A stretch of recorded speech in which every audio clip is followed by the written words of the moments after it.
Welcome to Textile Update. I'm Gwendolyn Hustvedt, and I'm going to be talking today a bit about how my online class is going to go. So you may be watching this video because you're a student enrolled in one of my courses through Texas State University, either as a student or a traditional student in a major.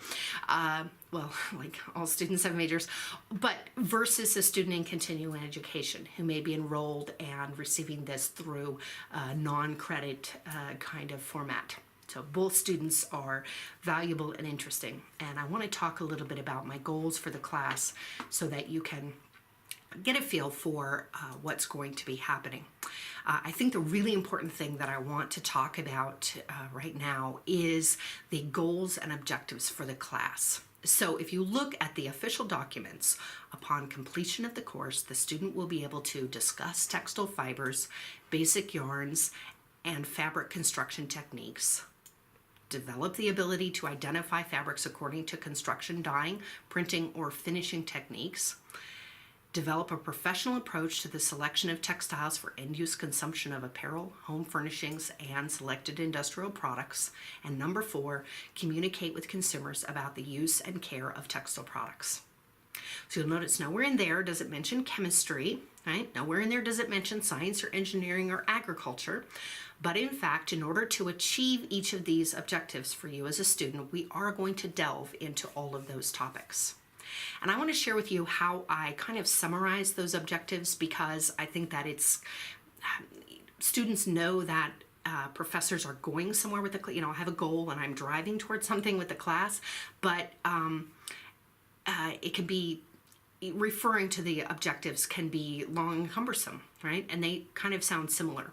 Okay, so I'm going to summarize these in some really short objectives, right, that you can use to think about and I can refer to. So the first one is that my objective for you is to sound smart. When you are able to talk about how textiles are created, basically discuss textile fibers, basic yarns, and fabric construction techniques, you will sound smart. So that's one of my goals for you, is to sound smart.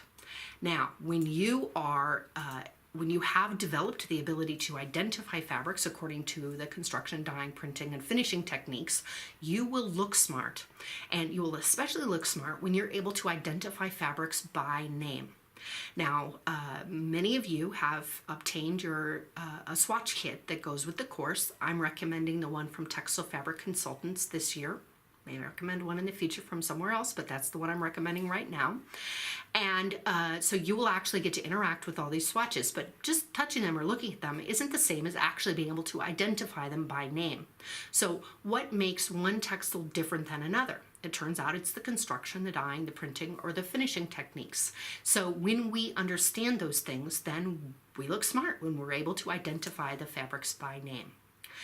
The third objective for you in the class, sound smart, look smart, is to make smart decisions. Some of you are taking this course because you just love textiles, you find them interesting, and you'd like to enrich your life. Some of you have a very serious vocation that may be related to textiles. You may be a college student with a major that is where this is a required course, or you may just really have felt that this is a good way to supplement your understanding to drive towards an intended career goal.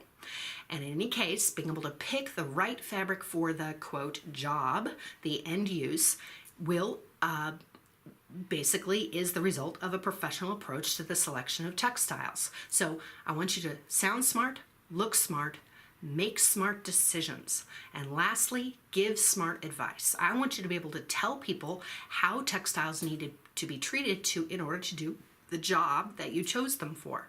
So once you understand all of these details about the textiles, about the fibers, the yarns, the construction, the finishing, the dyeing, the printing, you will understand how those things influence the ways in which we have to treat the textiles in order to care for them properly, or in order to help them maintain their function. Right? So those are my goals for you as you follow along with me as a student. Still haven't come up with a good way to end the videos, but I'm going to keep working on it.